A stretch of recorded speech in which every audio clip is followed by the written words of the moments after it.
Encontré un boleto de avión a mi nombre, pero yo nunca reservé ese vuelo. Esa noche, lo seguí hasta la puerta 43 y descubrí la traición más devastadora de mis 72 años en esta tierra. Hoy les voy a contar algo que nunca pensé que compartiría. Y si por un segundo esto les resulta familiar, solo les pido que le den like a este video y se suscriban. Me ayudará a seguir abriendo mi corazón. Mi nombre es Elena Margarita Vázquez y he vivido en la Ciudad de México por 47 años, en el mismo departamento diminuto de 2 recámaras en la colonia Roma Norte, con papel tapiz despegándose y radiadores que suenan como fantasmas furiosos. Cada mañana a las 5:30, despierto con el aroma del café de ayer y el peso de expectativas que han presionado mis hombros durante décadas. Mis dedos artríticos luchan con la cafetera mientras la ciudad entona su sinfonía implacable afuera de mi ventana. Ese martes en particular comenzó como cualquier otro. Mi hija Rebeca me llamó antes de las 7, su voz aguda de urgencia. «Mamá, necesito que cuides a los niños hoy. Emergencia en el trabajo. Ni por favor, ni gracias. Solo la suposición de que mi tiempo le pertenecía a ella». Mi hijo Miguel me mandó mensaje poco después, preguntando si podía cubrir su renta otra vez este mes. Su trabajo de construcción no pagaba lo suficiente, alegaba. La misma excusa que había usado el año pasado. Recuerdo estar parada en mi pequeña cocina, mirando el linóleo agrietado del piso, sintiendo esa pesadez familiar asentarse en mi pecho. ¿Cuándo me había convertido en nada más que una cuenta bancaria y una niñera? ¿Cuándo mis hijos habían dejado de verme como una persona con mis propias necesidades, mis propios sueños? El boleto de avión apareció esa noche, deslizado debajo de mi puerta como un secreto. Aeronáutica Civil, vuelo 287 a Cancún, saliendo del Aeropuerto Internacional Benito Juárez, a las 11:45 p.m. Asiento 14A, Elena M. Vázquez. Mis manos temblaron mientras sostenía el papel crujiente, la luz del techo proyectando sombras sobre mi rostro curtido. Nunca había estado en Cancún. Nunca reservé este vuelo. Nunca siquiera había discutido viajar con nadie. Pero ahí estaba, real como el dolor en mis huesos. Llamé primero a Rebeca. «Hija, ¿me reservaste un vuelo a Cancún?» Su risa fue fría, desdeñosa. «Mamá, ¿por qué haría eso? Probablemente estás confundida otra vez. Tal vez se te olvidó». Confundida. Esa palabra se había vuelto su arma favorita contra mí últimamente. Cada vez que cuestionaba algo, cada vez que me defendía, estaba confundida, olvidadiza, haciéndome vieja. Miguel no contestó su teléfono. Mi esposo Gerardo, muerto hace 3 años, tampoco podía explicar este misterio. Me senté en su viejo sillón reclinable, el que aún olía vagamente a su loción para después de afeitar, y miré ese boleto hasta que los números se difuminaron. Algo dentro de mí susurraba que esto no era casualidad. No era un error. Alguien había reservado este boleto a mi nombre. Alguien quería que estuviera en ese avión. ¿Pero quién? ¿Y por qué? La curiosidad ardía más fuerte que mi confusión. Por primera vez en años, sentí una chispa de algo que había casi olvidado que existía. Aventura. Tal vez incluso rebeldía. Hice una pequeña maleta. Solo lo esencial. Si esto era la idea de alguien de una broma cruel, lo descubriría. Si era algo completamente diferente, tal vez necesitaba descubrirlo aún más.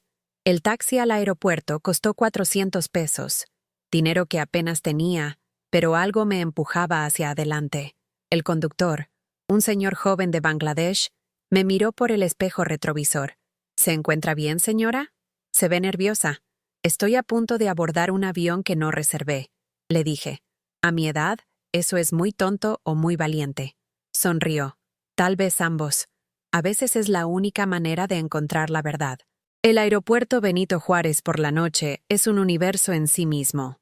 Viajeros pasando como estrellas fugaces, anuncios resonando por techos abovedados, el olor de comida rápida y desinfectante mezclándose en el aire reciclado. Encontré la puerta 43 sin dificultad. El vuelo 287 estaba retrasado 30 minutos. «Problemas mecánicos», anunciaron.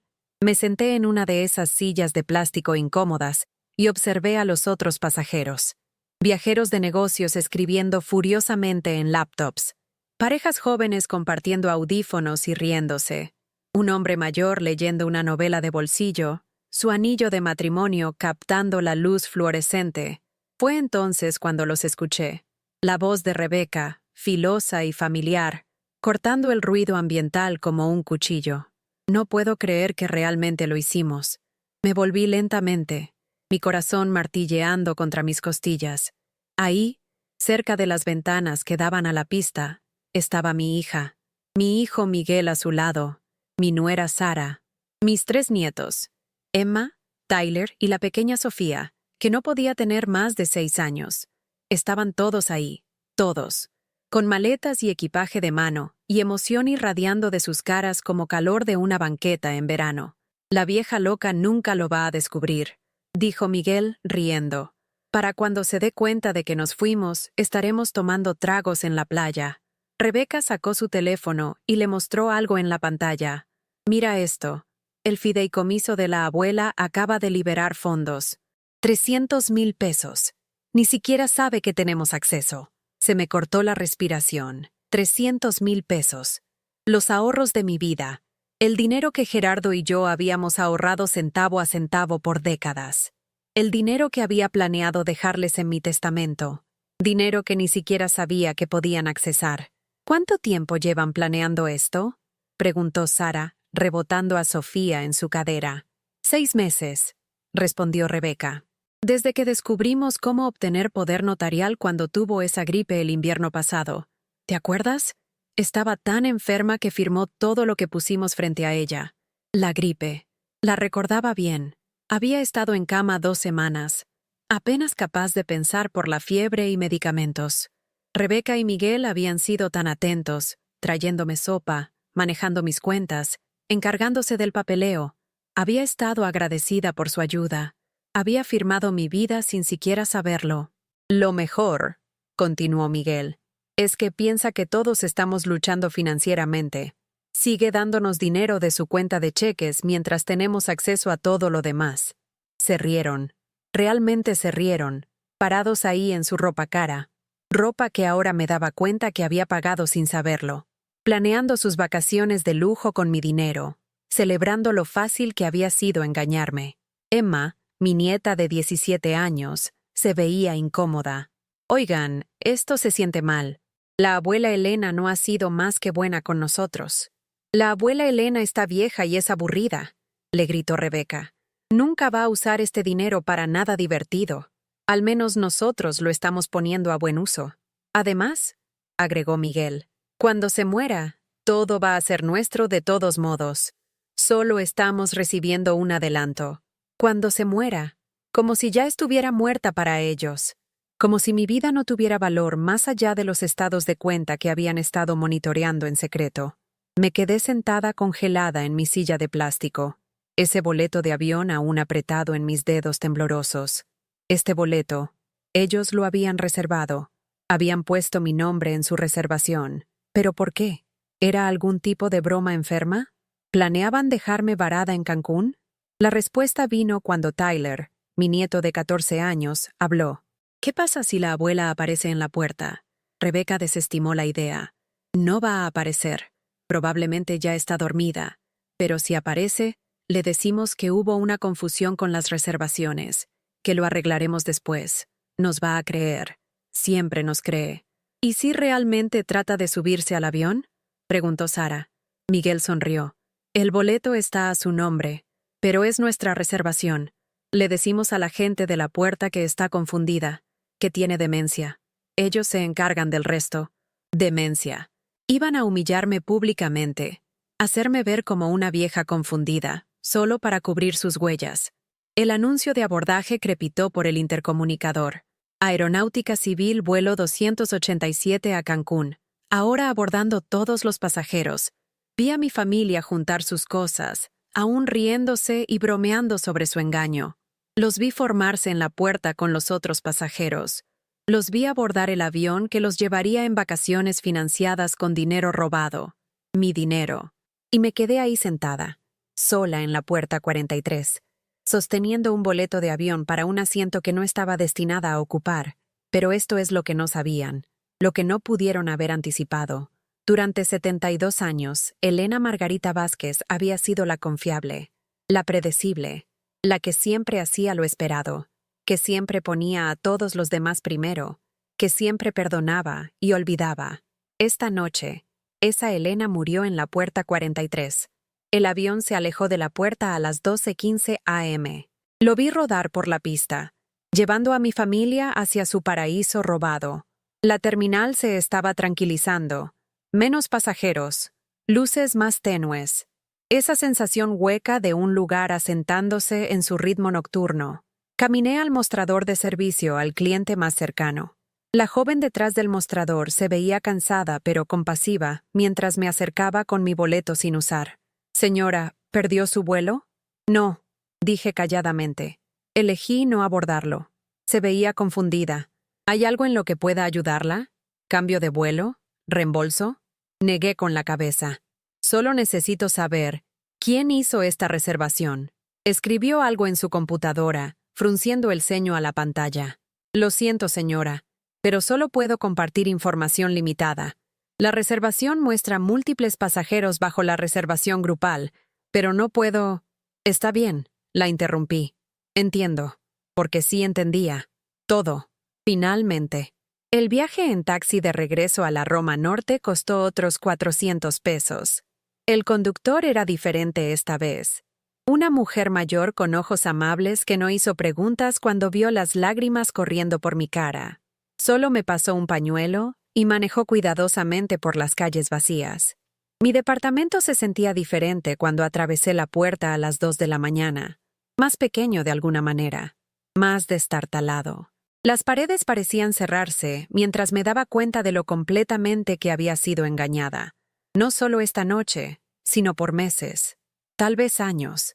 Hice una taza de té con manos temblorosas y me senté en mi pequeña mesa de cocina, mirando ese boleto de avión. El papel comenzaba a suavizarse por tanto manosearlo, como un billete viejo. Como todos los billetes viejos que había regalado a hijos que me veían como nada más que un cajero automático con emociones. El sueño no llegó esa noche. En cambio, me acosté en el lugar viejo de Gerardo en nuestra cama y recordé, no las memorias recientes de traición y robo, sino las más viejas, las mejores, tiempos cuando Rebeca era pequeña y se metía en esta misma cama durante tormentas. Cuando Miguel me traía dientes de león del parque y los llamaba flores. Cuando me necesitaban por razones que no tenían nada que ver con dinero. ¿Cuándo había cambiado? ¿Cuándo su amor se había vuelto condicional a mi utilidad? La respuesta, me di cuenta, fue lentamente, gradualmente, como una fotografía desvaneciéndose al sol, tan sutil que no lo notas hasta que un día apenas puedes distinguir la imagen. Comenzó pequeño. Rebeca pidiendo prestados 20 pesos aquí, 50 pesos allá. Siempre con una buena razón. Siempre con promesas de pagarme de vuelta. Miguel llamando cuando se descomponía su coche, cuando se vencía su renta, cuando necesitaba solo un poquito de ayuda para volver a sus pies. Había estado tan orgullosa de ayudar, tan agradecida de sentirme necesitada. Gerardo se había preocupado por eso. Hacia el final.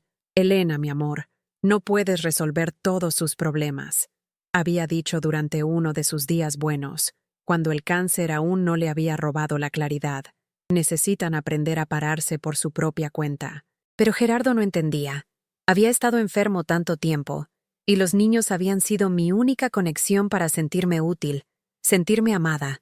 Cuando murió, esa necesidad solo se hizo más fuerte. Ahora entendía que habían visto esa necesidad, la reconocieron, y la usaron en mi contra. El sol estaba saliendo sobre Xochimilco cuando finalmente me levanté e hice café. Mi reflejo en la ventana de la cocina mostraba una mujer que apenas reconocía, cabello salvaje de una noche sin dormir, ojos enrojecidos por el agotamiento y pena, piel pálida como pergamino viejo. Pero por primera vez en años, había algo más en mi reflejo, algo que había casi olvidado que existía: enojo. No del tipo caliente y explosivo que arde rápido y se apaga. Este era el enojo lento y frío que se asienta en tus huesos y te cambia desde adentro. El tipo de enojo que construye cimientos para nuevas versiones de ti misma. Alcancé mi teléfono. Mi primera llamada fue al banco. Necesito hablar con alguien sobre mis cuentas. Todas. La representante de servicio al cliente fue educada pero firme. Lo siento, señora Vázquez, pero sus documentos de poder notarial muestran que su hija Rebeca tiene acceso completo para manejar sus asuntos financieros. Y quiero revocar eso inmediatamente. Una pausa. Entiendo su preocupación, señora, pero los cambios al poder notarial requieren procedimientos legales específicos. Necesitará trabajar con un abogado para... Entonces eso es lo que haré. Colgué e inmediatamente marqué la oficina legal de Morrison, Hernández y Asociados. Había visto su anuncio en el boletín del adulto mayor local. Derechos del adulto mayor, nuestra especialidad. Decía. Parecía apropiado. Necesito una cita. Le dije a la recepcionista. Hoy sí es posible. Es respecto al abuso financiero del adulto mayor. Esas palabras, abuso financiero del adulto mayor, sabían amargas en mi boca, pero encajaban. Tenemos una apertura a las 2 de la tarde esta tarde con el licenciado Morrison mismo, dijo. ¿Le funcionaría? Funcionaría perfectamente. Mi familia no regresaría de Cancún por 5 días. Eso me daba tiempo de hacer cambios que no podrían deshacer con lágrimas y manipulación. Pasé la mañana revisando mis récords financieros.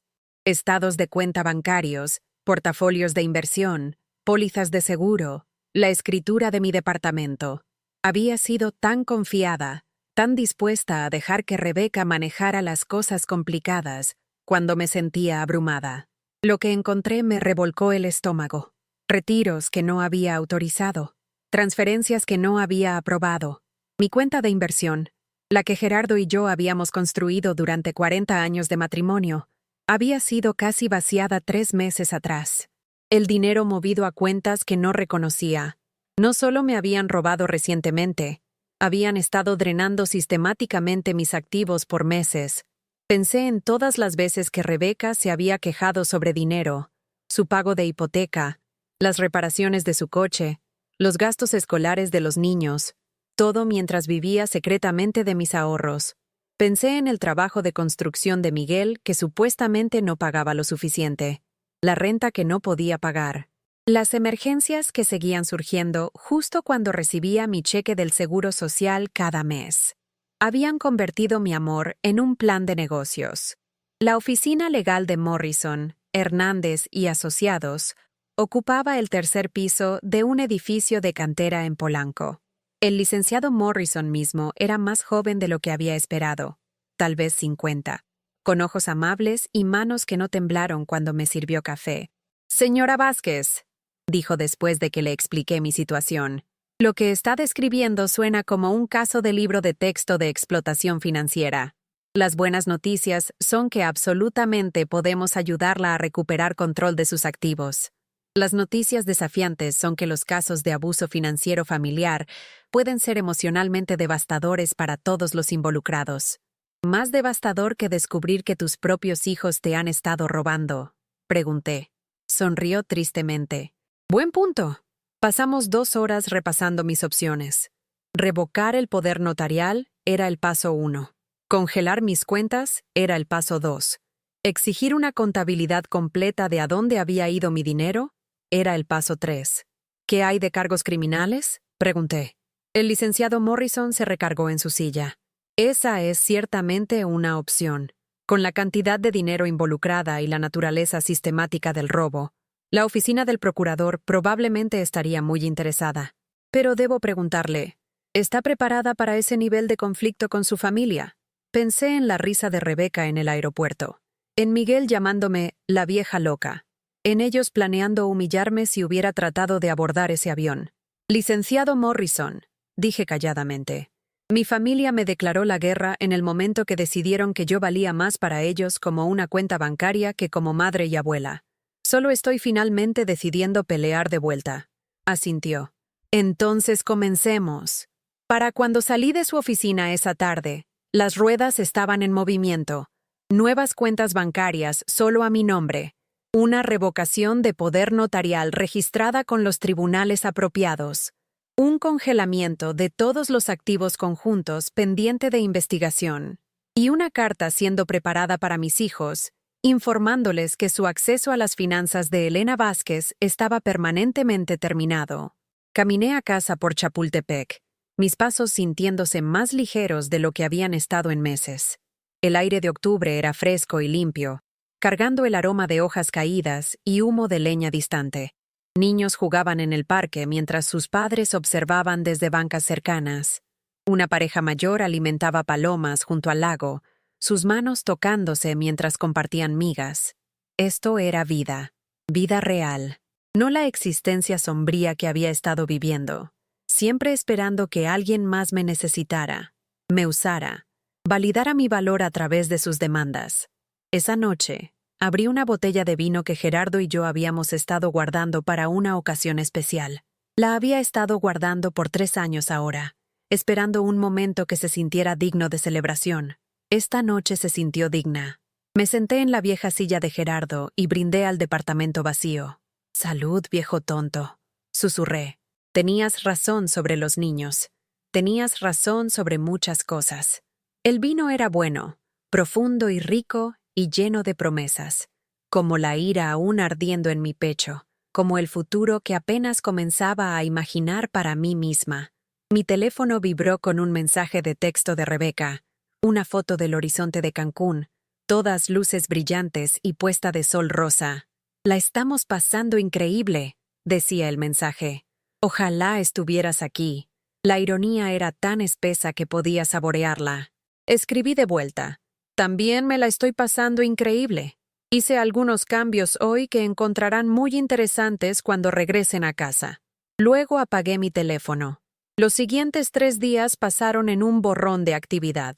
Reuniones con el licenciado Morrison, llamadas con representantes bancarios, una sesión con un asesor financiero que me ayudó a entender exactamente cuánto dinero había sido robado y a dónde podría haber ido. Los números eran asombrosos. Más de 200,000 pesos en retiros no autorizados durante los últimos 18 meses. Dinero transferido a cuentas a nombre de Rebeca y Miguel. Tarjetas de crédito abiertas usando mi información. Inversiones liquidadas sin mi conocimiento. «Señora Vázquez», dijo el asesor financiero gentilmente, «debo preguntarle, ¿no notó nada de esta actividad en sus estados de cuenta?» Sentí calor subir a mis mejillas. Rebeca manejaba todo eso para mí. Dijo que era demasiado complicado, demasiado estresante, que solo me enfocara en mantenerme saludable y la dejara preocuparse por el dinero. Asintió sin juzgar. Desafortunadamente es común. Los miembros de la familia a menudo usan la confianza y amor de la víctima en su contra. La manipulación emocional puede ser tan devastadora como el robo financiero. El jueves por la mañana, mi teléfono comenzó a sonar. Rebeca, luego Miguel, luego Rebeca otra vez. Dejé que todas las llamadas fueran al buzón de voz. Los mensajes comenzaron preocupados.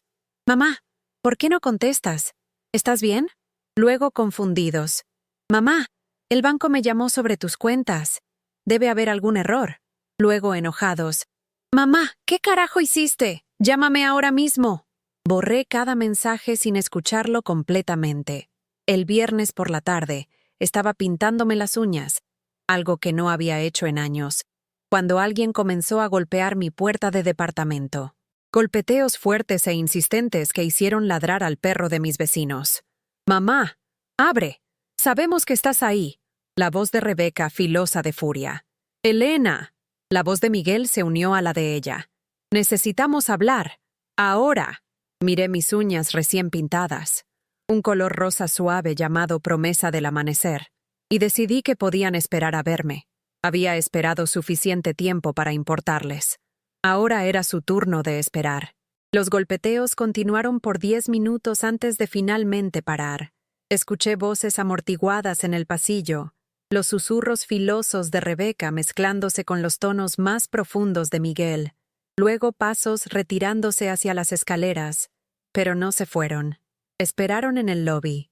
Podía verlos desde mi ventana, paseándose cerca de los buzones, revisando sus teléfonos, mirando hacia mi piso con expresiones que no podía leer desde 4 pisos arriba.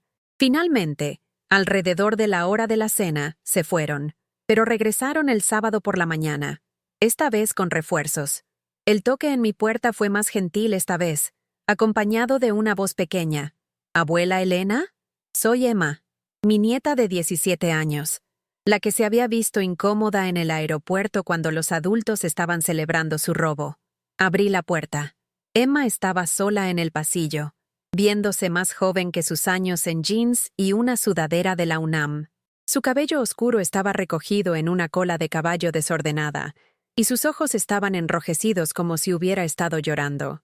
«Hola, abuela», dijo calladamente. «Hola, mi amor». Me hice a un lado para dejarla entrar. «¿Están tus papás abajo?» Asintió. «Me mandaron subir. Pensaron que hablarías conmigo. Y tenían razón. ¿Quieres té?» Nos sentamos en mi pequeña mesa de cocina como habíamos hecho tantas veces antes. Emma siempre había sido mi favorita, aunque había tratado de nunca demostrarlo. Era la única que aún me decía abuela Elena en lugar de solo Elena o abuela, como si fuera intercambiable con cualquier otra vieja. «Abuela Elena», comenzó cuidadosamente. «Mamá y papá están muy molestos. Dicen que has congelado todas tus cuentas bancarias y que no devuelves sus llamadas». «Eso es correcto», parpadeó, claramente esperando más explicación. «¿Pero por qué? Solo están tratando de ayudarte a manejar tu dinero. Son cosas complicadas y... Emma», la interrumpí gentilmente. «¿Sabes cómo tu familia pagó este viaje a Cancún?» Se removió incómodamente en su silla. «Papá dice que el negocio ha estado bueno, y mamá recibió un bono en el trabajo. Lo pagaron con mi dinero. Dinero que tomaron sin pedírmelo. Dinero que no les di permiso de usar». Su cara se puso pálida. «No, eso no es... Ellos no harían...» Saqué los estados de cuenta bancarios que el licenciado Morrison me había ayudado a organizar. Página tras página de retiros no autorizados, transferencias, compras. Los extendí sobre la mesa como un dealer poniendo cartas. «Mira las fechas, mi amor. Mira las cantidades. Mira las cuentas a las que fue el dinero». Emma estudió los papeles, su expresión volviéndose más horrorizada con cada página. «Abuela, no sabía. Te juro que no sabía. Te creo». Y le creía. Emma siempre había sido diferente de los otros. Más reflexiva, más consciente de los sentimientos de otras personas. «Pero esto significa...» Me miró con lágrimas en los ojos. «Esto significa que te robaron». «¿Sí? ¿Por cuánto tiempo?» «Al menos 18 meses. Probablemente más». Puso su cabeza en sus manos. «Ay, Dios. Abuela, lo siento tanto. No tenía idea. No necesitas disculparte, Emma. No has hecho nada malo. Pero me beneficié de esto. El viaje, la ropa nueva que me compró mamá, el coche que papá me ayudó a comprar para la universidad, todo era tu dinero». Alcancé la mesa y tomé sus manos en las mías. Eran tan jóvenes, tan suaves, como las manos de Rebeca habían sido una vez, antes de que aprendieran a tomar cosas que no les pertenecían. «Emma, escúchame muy cuidadosamente. No eres responsable por las decisiones de tus padres. No eres responsable por sus mentiras o su robo. Tienes 17 años y confiaste en que los adultos en tu vida actuaran con integridad. Esa no es tu culpa». Estaba llorando ahora, lágrimas calladas que me recordaron a mí misma a su edad. «¿Qué va a pasar ahora?» «No lo sé», dije honestamente. «Contraté un abogado. Tus padres podrían enfrentar cargos criminales si no devuelven el dinero que robaron. Tu dinámica familiar va a cambiar permanentemente. Las cosas nunca van a volver a ser como eran». «No, qué bueno», dijo fervientemente, sorprendiéndome con su vehemencia. «No deberían volver. Esto es horrible. Eres la mejor persona en nuestra familia, abuela Elena. Siempre has estado ahí para todos. Te mereces mucho mejor que esto». Esas palabras, «te mereces mejor», me golpearon como un golpe físico. ¿Cuándo fue la última vez que alguien me había dicho que merecía mejor? ¿Cuándo fue la última vez que lo había creído yo misma? «¿Aún vas a hablar conmigo?», preguntó Emma calladamente. «Después de que todo esto termine, quiero decir, ¿aún vas a querer verme?» Apreté sus manos. «Emma, mi amor, eres la luz de mi vida. Nada que tus padres hagan podría cambiar eso jamás. Si acaso, Esta situación me ha mostrado quién en esta familia realmente se preocupa por mí como persona. Sonrió a través de sus lágrimas. Sí me preocupo por ti. Mucho. Lo sé. Y te amo por eso. Después de que Emma se fue, me sentí mejor y peor al mismo tiempo. Mejor porque me había reconectado con el único miembro de la familia que parecía tener afecto genuino por mí. Peor porque me di cuenta de lo aislada que el resto de ellos me había hecho sentir. Ese aislamiento estaba a punto de empeorar mucho más. El domingo por la mañana trajo una intervención familiar a gran escala. Esta vez cuando tocaron, respondí inmediatamente. Ya había pasado suficiente tiempo escondiéndome. Toda mi familia se amontonó en mi pequeña sala. Rebeca y Miguel, por supuesto. Sara, mi nuera, rebotando a la pequeña Sofía en su regazo. Tyler, mi nieto de 14 años, viéndose incómodo y evitando contacto visual. Y Emma, que se posicionó lo más lejos posible de los adultos y me dio un asentimiento alentador. Rebeca comenzó primero, su voz en ese tono particular que usaba cuando quería sonar razonable, mientras era completamente irrazonable. Mamá, necesitamos hablar sobre esta situación financiera. Claramente te has estado sintiendo abrumada y confundida, y has tomado decisiones que van a causar problemas para todos. Confundida. Ahí estaba esa palabra otra vez.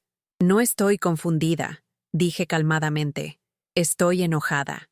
Miguel se inclinó hacia adelante en la vieja silla reclinable de Gerardo. Mira, Elena.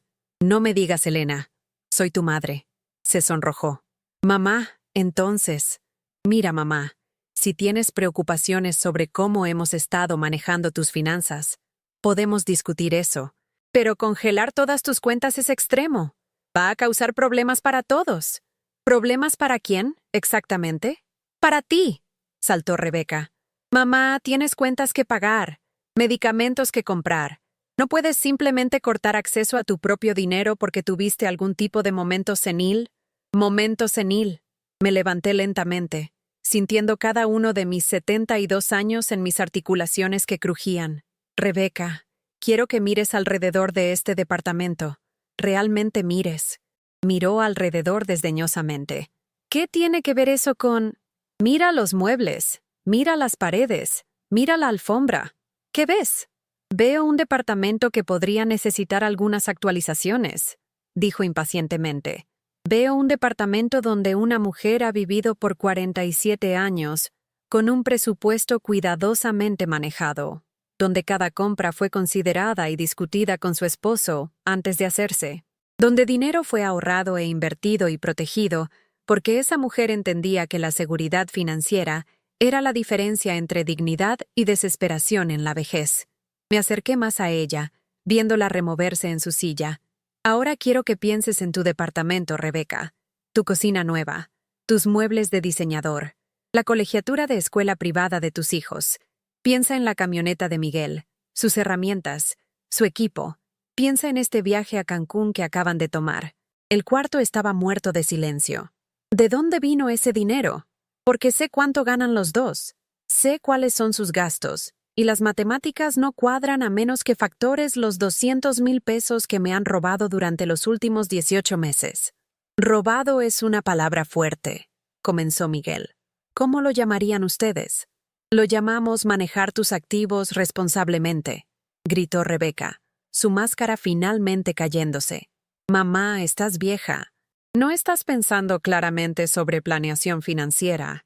¿Ibas a desperdiciar este dinero en Dios sabe qué? ¿En qué? ¿En vivir? ¿En tal vez tomar un viaje yo misma? ¿En comprar despensas sin preocuparme por el costo?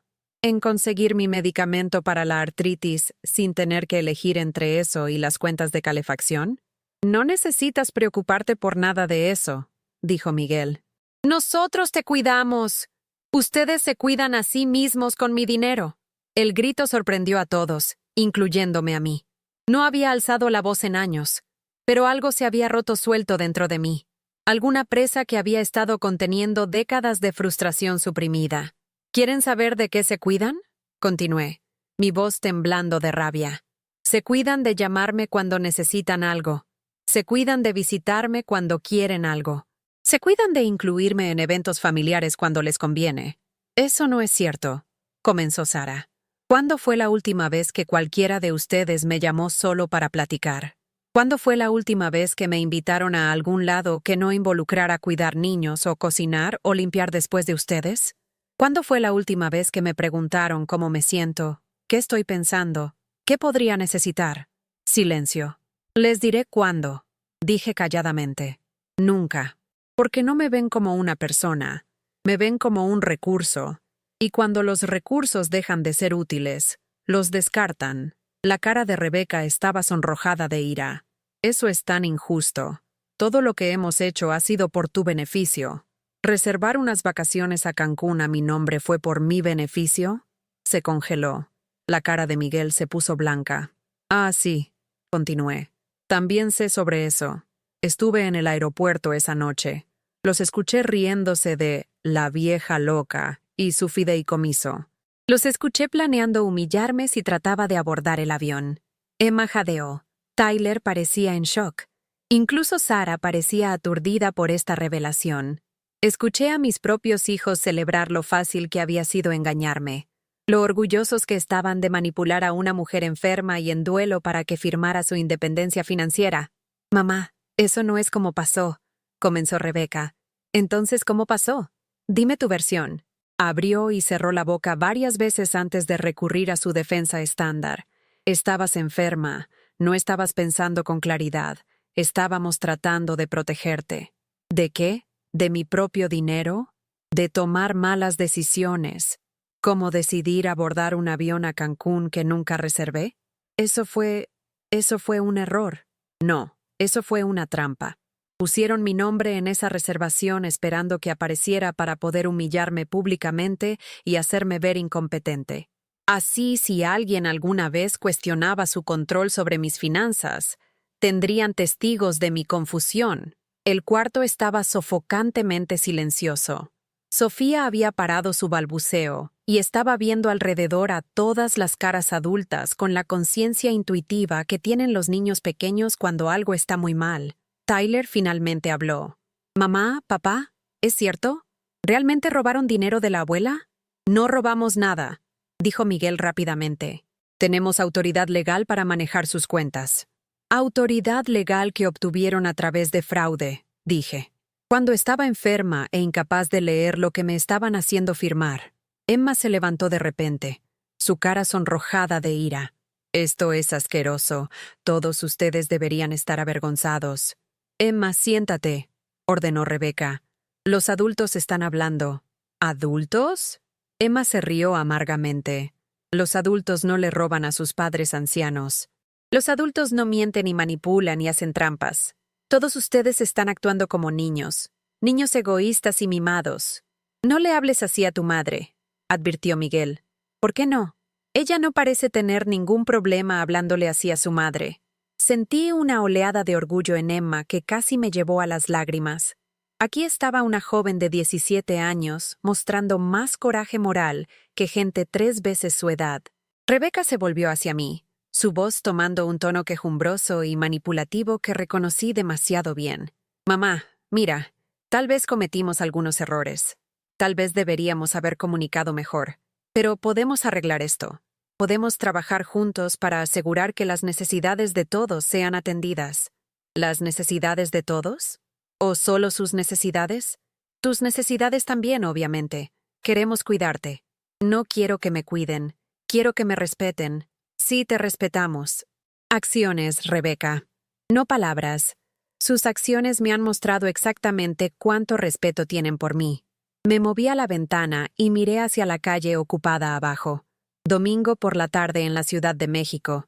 Gente paseando perros, parejas tomadas de la mano, familias dirigiéndose al parque, familias normales, familias saludables. Esto es lo que va a pasar, dije sin voltearme. El licenciado Morrison, mi abogado, ha preparado una contabilidad completa de cada transacción no autorizada. Tienen 30 días para devolver cada peso que robaron, con intereses. Si no lo hacen, presentará cargos criminales. ¿Cargos criminales? Sara se veía aterrorizada. No puedes estar hablando en serio. Estoy completamente en serio. Mamá, no puedes mandar a tus propios hijos a la cárcel. suplicó Rebeca. Me volví para mirarla. Tienes razón, no puedo mandarlos a la cárcel. Solo un juez puede hacer eso. Pero ciertamente puedo presentar cargos y dejar que el sistema de justicia decida si lo que hicieron constituye abuso financiero criminal. El dinero ya no está, dijo Miguel calladamente. No podemos simplemente devolver 200,000 pesos. Entonces será mejor que descubran cómo recuperarlo. Vendan la camioneta, rehipotequen su casa, saquen dinero de sus cuentas de retiro. No me importa cómo lo hagan, pero lo van a hacer. Eso es imposible, dijo Rebeca. Tenemos gastos, obligaciones, compromisos. También los tenía yo. También los tengo. La diferencia es que mis gastos eran legítimos y los suyos fueron financiados por robo. La pequeña Sofía comenzó a llorar, captando la tensión en el cuarto. Sara la rebotó frenéticamente, pero la niña pequeña no se calmaba. «Mira lo que estás haciendo», dijo Rebeca desesperadamente. «Estás destrozando a esta familia». «No destrocé a esta familia. Ustedes lo hicieron». En el momento que decidieron que mi dinero era más importante que mi confianza, Tyler se levantó de repente. «No puedo escuchar más esto. Abuela, realmente lo siento. No sabía lo que estaban haciendo, pero siento que haya pasado». Se acercó y me dio un abrazo. No el abrazo perfunctorio y rápido que usualmente recibía de mis nietos, sino un abrazo real, fuerte y cálido, y lleno de afecto genuino. «Te amo, abuela», susurró. Y estaban equivocados. Después de la demostración inesperada de apoyo de Tyler, la atmósfera del cuarto cambió. Rebeca y Miguel parecían darse cuenta de que sus hijos, sus propios hijos, no los iban a apoyar en esto. «Está bien», dijo Rebeca finalmente, su voz fría y amarga. «Presenta tus cargos. Destruye a tu propia familia. Pero no esperes que vengamos corriendo cuando estés vieja y sola y necesites ayuda». «Ya estoy vieja y sola», respondí calmadamente. «La única diferencia es que ahora lo sé». Se fueron uno por uno. Miguel primero, azotando la puerta detrás de él. Sara con Sofía, quien aún estaba llorando. Tyler y Emma se quedaron. «¿Podemos seguir visitándote?», preguntó Tyler. «Quiero decir, después de que toda esta cosa legal termine». «Pueden visitarme cuando quieran», dije. «Los dos. Siempre van a ser bienvenidos aquí». Emma me abrazó fuertemente. «Estoy orgullosa de ti, abuela Elena». Tomó valor enfrentarlos. Después de que se fueron, Rebeca se quedó sola en mi puerta. «Esto no ha terminado», dijo calladamente. «Tienes razón. No ha terminado. Te quedan 29 días para arreglarlo». Se volteó para irse. Luego se detuvo. «¿Sabes, mamá? No eres la santa que crees que eres. También has cometido errores. Nunca fuiste perfecta». «Tienes toda la razón», acepté. «No fui perfecta, pero fui honesta, y las amé incondicionalmente. Aparentemente ese fue mi error más grande». Se fue sin otra palabra. Me quedé parada en mi departamento vacío, rodeada de los restos de una reunión familiar que había salido horriblemente mal. La silla de Gerardo estaba con el respaldo fuera de posición. La mesa de centro estaba cubierta de tazas de café y servilletas arrugadas. El aire aún tenía el aroma del perfume de Sara y la tensión persistente de verdades difíciles finalmente dichas en voz alta. Pero por primera vez en meses, tal vez años, sentí que podía respirar. Las siguientes semanas pasaron en una extraña clase de paz. Mi teléfono rara vez sonaba. Mi departamento se mantenía limpio porque nadie venía a ensuciarlo. Mi cuenta de cheques realmente tenía dinero porque nadie me estaba pidiendo solo un pequeño préstamo cada semana.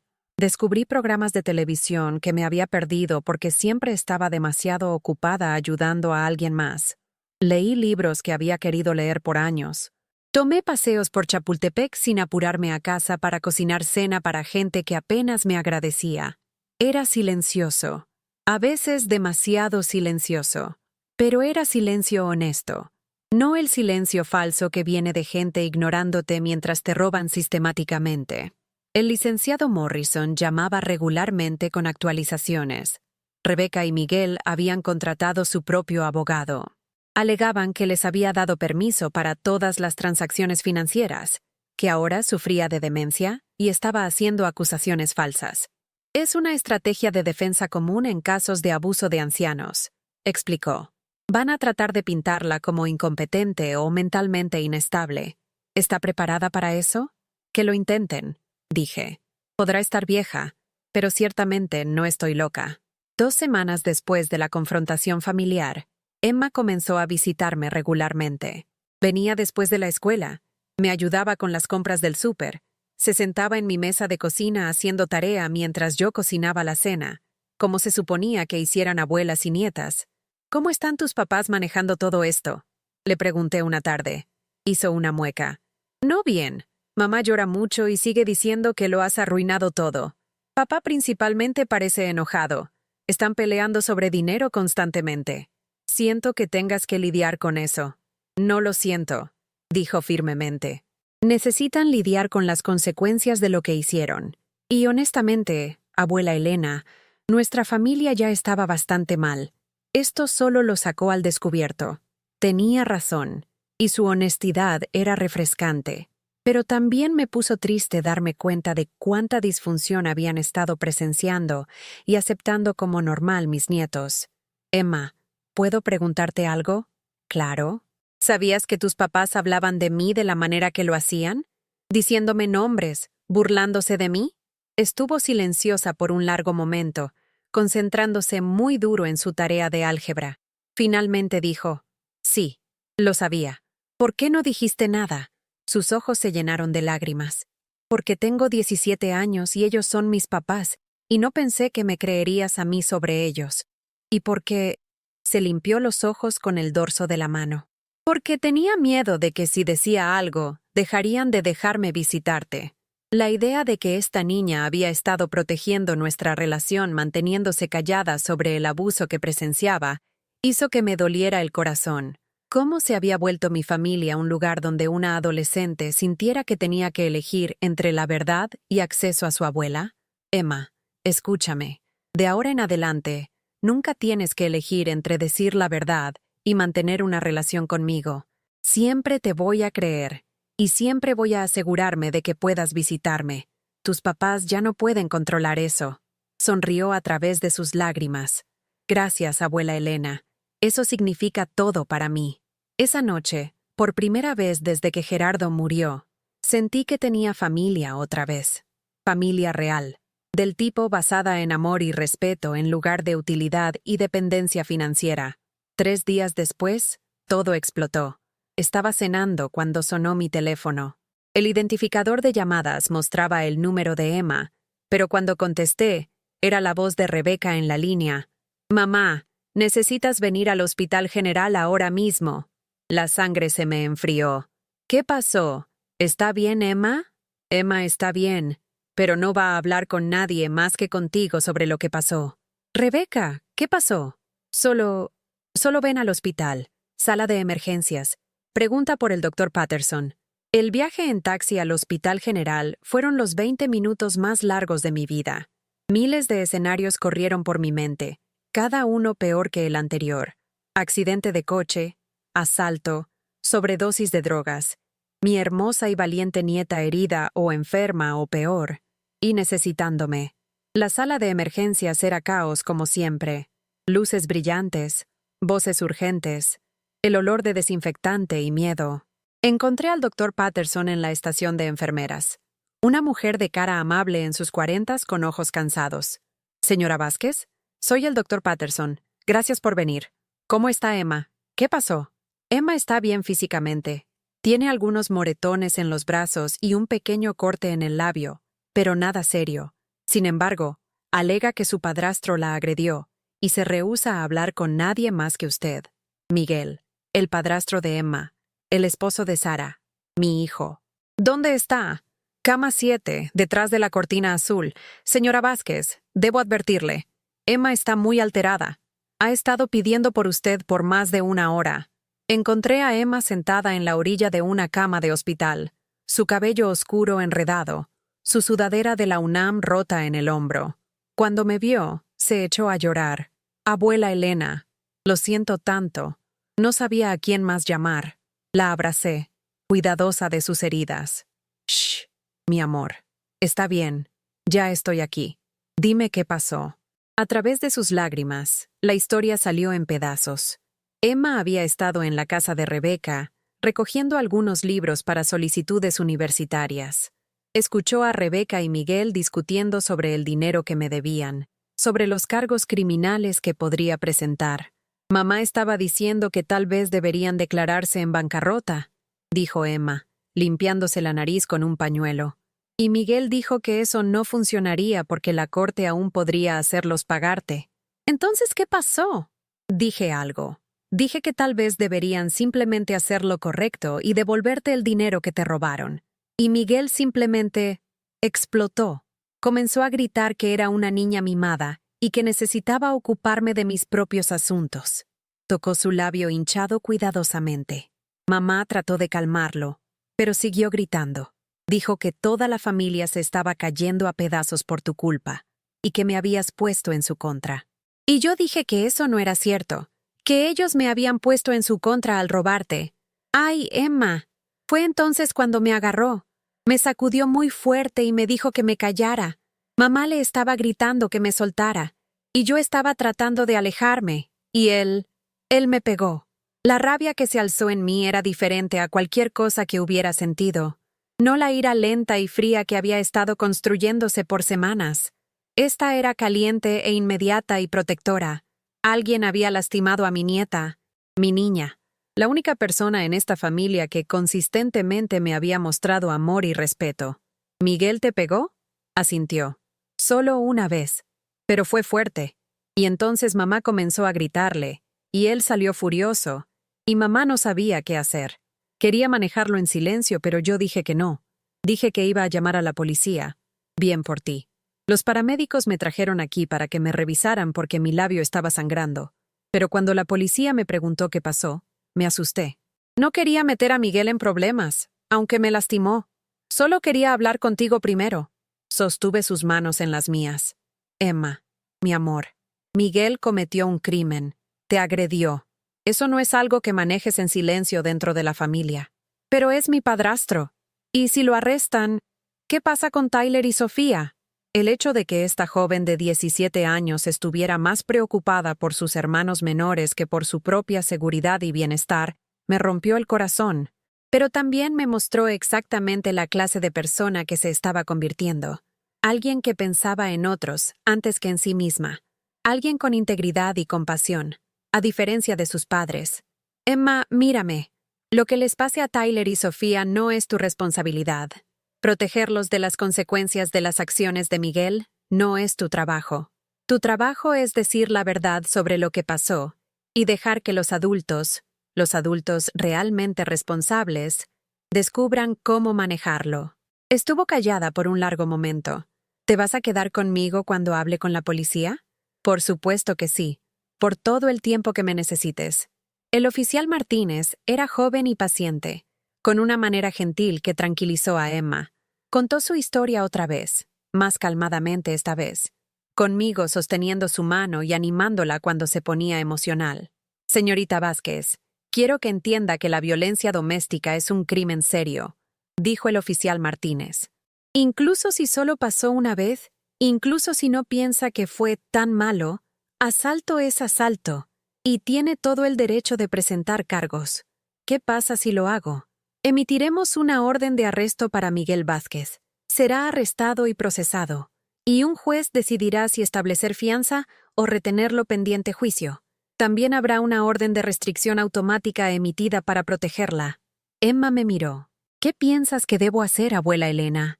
No era justo que me pidiera que la ayudara a tomar esta decisión. Ella era la víctima aquí, pero también entendía su confusión y miedo. Esta era la gente que se suponía que la amara y protegiera, no que la lastimara. Pienso que debes hacer lo que se sienta correcto para ti, dije. Pero también pienso que debes saber que la violencia de Miguel probablemente no comenzó hoy. Los hombres que golpean a adolescentes usualmente tienen una historia de golpear a otra gente también. Y si no lo responsabilizas ahora, ¿qué mensaje le manda eso a Tyler y Sofía sobre qué clase de comportamiento es aceptable en una familia? Estuvo callada por mucho tiempo. Finalmente, miró al oficial Martínez. Quiero presentar cargos. ¿Estás segura? Estoy segura. 2 horas después, finalmente nos dieron de alta del hospital. Emma se iba a quedar conmigo esa noche. No había manera de que la dejara regresar a la casa de Rebeca mientras Miguel estuviera libre. Tomamos otro taxi de regreso a mi departamento, ambas exhaustas y emocionalmente drenadas. Les hice té y huevos revueltos, comida de consuelo para un día que había sido todo menos consolador. «Abuela Elena», dijo Emma mientras nos sentábamos en mi pequeña mesa de cocina, «¿piensas que hice lo correcto? Pienso que hiciste lo valiente». Y sí, también fue lo correcto.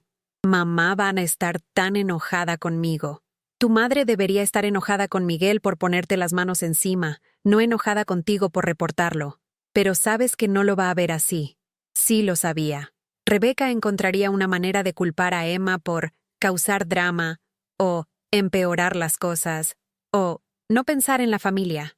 Porque eso es lo que hace la gente cuando prioriza su propia conveniencia sobre justicia y seguridad.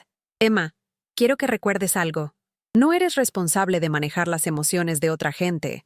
No eres responsable de proteger a los adultos de las consecuencias de sus propias acciones. Y ciertamente, no eres responsable de guardar secretos familiares que podrían ponerte en peligro a ti o a otros niños. Asintió, pero podía ver la duda y culpa aún nublando sus ojos. A los 17 años, ya estaba aprendiendo la lección que me había tomado 72 años descubrir. A veces hacer lo correcto significa aceptar que otra gente va a estar enojada contigo, y que su enojo no te hace estar equivocada. Esa noche, Emma durmió en el viejo cuarto de Gerardo y mío mientras yo tomé el sofá. Se sintió bien, tenerla ahí, como si el departamento tuviera un propósito otra vez más allá de solo albergar mi soledad y resentimiento. Me desperté alrededor del amanecer con el sonido de mi teléfono vibrando insistentemente. 7 llamadas perdidas de Rebeca, 3 de Sara, y una serie de mensajes de texto que se volvían progresivamente más histéricos. ¿Cómo pudiste dejar que Emma presentara cargos? Has destruido a nuestra familia. Miguel solo estaba estresado por el dinero. Tu dinero. Emma está siendo dramática y tú la estás alentando. Vamos a pelear esto. Miguel no va a ir a la cárcel. El último mensaje, enviado a las 3:17 a.m., fue el más revelador. Espero que estés feliz ahora. Has conseguido lo que querías. Has puesto a todos en contra de todos. Como si yo hubiera querido cualquier cosa de esto. Como si yo hubiera elegido que mis hijos me robaran, me mintieran y agredieran a mi nieta. Como si toda esta situación no fuera el resultado directo de sus acciones y decisiones. Borré cada mensaje y bloqueé el número de Rebeca. Para las 8 a.m., las noticias locales estaban pasando la historia. Hombre de la CDMX arrestado por violencia doméstica. No usaron el nombre completo de Miguel, ya que Emma era menor de edad, pero aparentemente alguien había llamado la historia a los medios. Probablemente Rebeca o Sara, tratando de controlar la narrativa a su favor. Emma aún estaba dormida cuando el licenciado Morrison llamó con una actualización sobre el caso financiero. Señora Vázquez, me temo que tengo noticias difíciles. El abogado de su familia ha presentado una moción alegando que es mentalmente incompetente para manejar sus propios asuntos.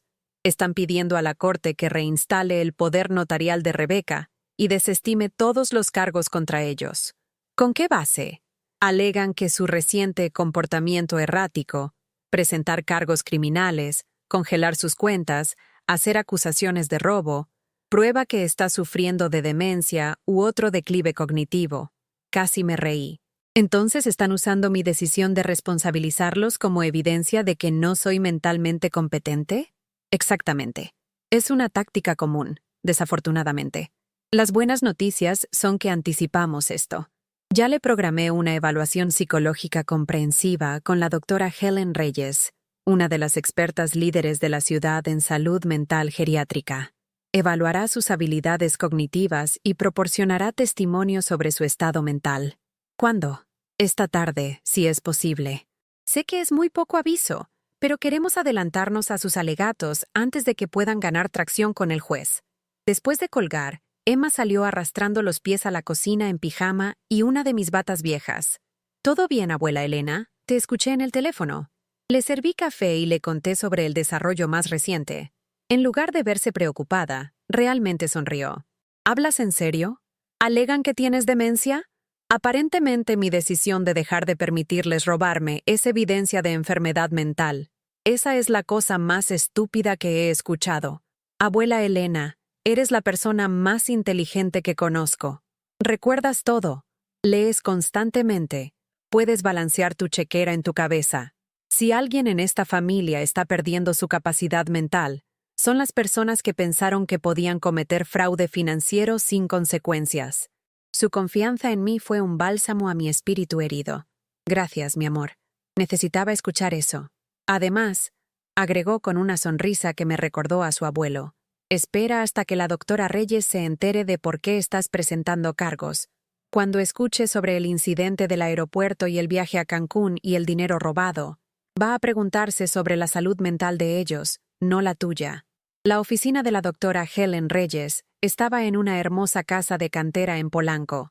La sala de espera estaba llena de libros y plantas y sillas cómodas que no te hacían sentir como si estuvieras en una instalación médica. La doctora Reyes misma era aproximadamente de mi edad, con cabello plateado y ojos amables detrás de lentes con armazón de alambre. Señora Vázquez, entiendo que está aquí por una razón bastante inusual. Mis hijos alegan que tengo demencia porque ya no quiero que me roben. Sonrió. Bueno, esa es ciertamente la primera vez. Usualmente la gente con demencia no es tan clara sobre sus límites financieros. Comencemos con algunas evaluaciones cognitivas básicas y veamos qué encontramos. Durante las siguientes 3 horas, la doctora Reyes me puso a través de una batería de pruebas. Ejercicios de memoria, escenarios de resolución de problemas, problemas simples de matemáticas, preguntas sobre eventos actuales. Algo fue desafiante, pero nada se sintió más allá de mis capacidades. Señora Vázquez, voy a ser perfectamente franca con usted. Su función cognitiva está muy por encima del promedio para mujeres de su edad. Su memoria es aguda, su razonamiento es sólido, y su juicio parece ser excelente. Si tiene demencia, entonces necesito reescribir todos mis libros de texto. ¿Entonces va a testificar que soy competente? Voy a testificar que no solo es competente, sino que sus acciones recientes sugieren a alguien que está pensando muy claramente sobre sus propios mejores intereses. El hecho de que reconoció abuso financiero y tomó pasos para protegerse muestra excelente funcionamiento ejecutivo y juicio. ¿Qué hay del hecho de que presenté cargos criminales contra mi propia familia? Dicen que eso prueba que no estoy pensando racionalmente. La doctora Reyes se recargó en su silla. Señora Vázquez, ¿sabe cómo les decimos a las personas ancianas que no presentan cargos cuando miembros de la familia les roban? ¿Cómo? Víctimas. Usted se ha movido de víctima a sobreviviente. Eso no es enfermedad mental, esa es salud mental. Cuando llegué a casa esa noche, Emma estaba esperando con la cena preparada y buenas noticias propias. Tyler llamó, dijo. Quiere mudarse contigo hasta que termine el juicio de Miguel. Mamá dijo que no, pero va a pedirle a la corte que lo deje elegir dónde vivir. Mi corazón se hinchó. Otro nieto eligiéndome sobre la disfunción y violencia que se había vuelto normal en su casa. ¿Dijo por qué? Dijo que no se siente seguro con Miguel y que no confía en que mamá lo proteja si Miguel se vuelve violento otra vez. También dijo... Se detuvo, viéndose incierta. ¿Qué? Dijo que ha estado ahorrando dinero de su trabajo de medio tiempo para ayudar a pagarte algo de lo que sus papás robaron. No es mucho, tal vez 5,000 pesos. Pero quería que supieras que no piensa que lo que hicieron está bien. Las lágrimas me picaron los ojos. Estos niños, estos maravillosos niños éticos, habían logrado de alguna manera desarrollar brújulas morales, a pesar de ser criados por gente que parecía haber perdido las suyas. Emma, ¿me harías un favor? Lo que sea. Llama a Tyler de vuelta y dile que no necesita darme su dinero, pero si realmente quiere mudarse aquí, es bienvenido. Y dile que su abuela lo ama mucho. Esa noche, mientras me estaba preparando para dormir, hubo un toque suave en mi puerta. No los golpeteos furiosos a los que me había acostumbrado de mis hijos, sino un toquecito gentil. Miré por la mirilla y vi a Sofía, mi nieta de 6 años, parada en el pasillo con Sara. Abrí la puerta. «Hola, abuela Elena», dijo Sofía con su vocecita. «Mami dijo que podía darte esto». Me extendió un dibujo con crayón de dos figuras de palitos, una alta con cabello gris, una pequeña con coletas café. En la parte de abajo, en la escritura de Sara, decía, «Te extraño». Mi corazón se rompió y sanó simultáneamente. «Ay, mi amor, esto es hermoso. Muchas gracias». Miré hacia Sara, que se veía exhausta y mayor que sus 35 años. Sus ojos estaban rojos de llorar, y se estaba retorciendo las manos nerviosamente. «Elena, sé que todo esto es muy complicado, pero Sofía ha estado preguntando por ti constantemente. No entiende por qué ya no puede verte. Puede verme cuando sea», dije calladamente. «Todos pueden. Eso nunca estuvo en cuestión. Incluso con todo lo que está pasando. Los cargos contra Miguel, la situación del dinero. Sara, mírame. ¿Alguna vez, en todos los años que me has conocido, he sido algo más que amable contigo y los niños?» Negó con la cabeza, las lágrimas comenzando a fluir. «No, has sido maravillosa. Siempre has sido maravillosa». «Entonces sabes que mi conflicto con Rebeca y Miguel no tiene nada que ver con mi amor por mis nietos. Sofía siempre es bienvenida aquí. Tyler y Emma también. Tú también, si quieres visitarme». «¿Qué hay de...?» Miró alrededor nerviosamente, como si Miguel pudiera aparecer en cualquier momento. «¿Qué hay cuando Miguel salga bajo fianza?» «Eso es entre tú y Miguel. Pero Sara, escúchame cuidadosamente. Un hombre que golpea a una adolescente es un hombre que eventualmente va a golpear a cualquiera, incluyéndote a ti, incluyendo a Sofía». Su cara se puso pálida. «Nunca ha tocado a Sofía, o a mí. Todavía. Sara, la violencia escala. No se mantiene contenida a una víctima. Por favor, prométeme que vas a pensar en eso». Asintió, apretando la mano de Sofía un poco más fuerte. Después de que se fueron, me senté en mi mesa de cocina mirando el dibujo de Sofía. Dos figuras de palitos, tomadas de la mano, sonriendo. Una imagen tan simple, pero contenía más amor y esperanza de lo que había sentido en meses. Emma salió del cuarto en pijama. ¿Era Sofía? Sí, me trajo un dibujo. Emma miró el dibujo y sonrió. «Realmente te ama, ¿sabes? Habla de ti todo el tiempo, sobre cómo haces las mejores galletas y cómo le lees con diferentes voces. Yo también la amo, a todos ustedes niños. Toda esta situación no es sobre no amar a mi familia. Es sobre exigir que el amor sea mutuo y respetuoso.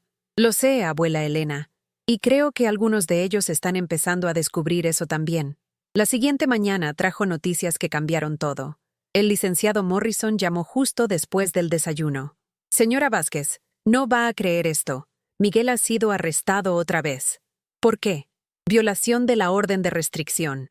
Aparentemente fue a la casa de Rebeca anoche en violación directa de la orden de la corte de mantenerse alejado de Emma. Los vecinos llamaron a la policía cuando escucharon gritos». «¿Están todos bien?» «Hasta donde sé, sí. Pero esto es realmente muy bueno para nuestro caso.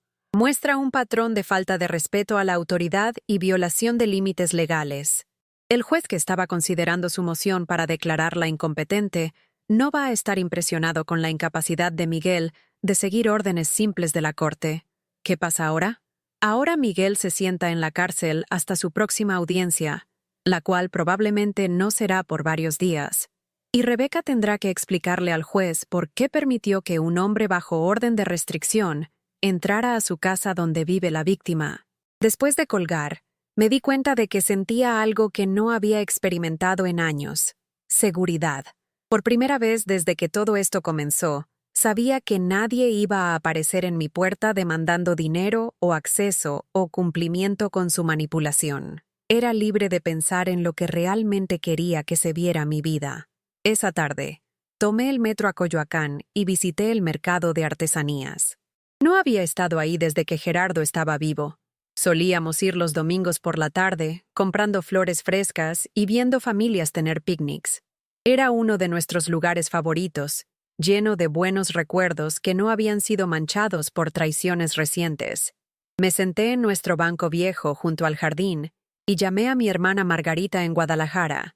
Habíamos estado cerca una vez, antes de que la vida se pusiera ocupada y la distancia hiciera difícil mantenerse en contacto. «¿Elena? Dios mío, ¿está todo bien? Nunca llamas». Nunca llamo porque he estado demasiado ocupada manejando las crisis de todos los demás como para pensar en mis propias relaciones. Le conté todo: el dinero robado, el incidente del aeropuerto, el arresto de Miguel, las preguntas de custodia sobre los nietos. Escuchó sin interrumpir, ocasionalmente haciendo sonidos pequeños de shock o disgusto. Elena, mi amor, ¿por qué no me llamaste antes? No tenía idea de que las cosas se habían puesto tan mal. Estaba apenada, y seguí pensando que podría arreglarlo de alguna manera, que podría hacerlos entrar en razón. ¿Pero ahora sabes mejor? Ahora sé que no puedes hacer que alguien te ame, y no puedes hacer que alguien te trate con respeto. Solo puedes decidir si vas a aceptar que te traten mal, y has decidido que no lo harás. He decidido que no lo haré. Te hablamos por más de 1 hora, poniéndonos al día en años de conversaciones perdidas. El esposo de Margarita había muerto 2 años atrás. Su hija vivía en Tijuana con 2 niños que Margarita rara vez veía. Su hijo estaba luchando con adicción y había estado robándole dinero también, aunque en una escala mucho menor que mi situación.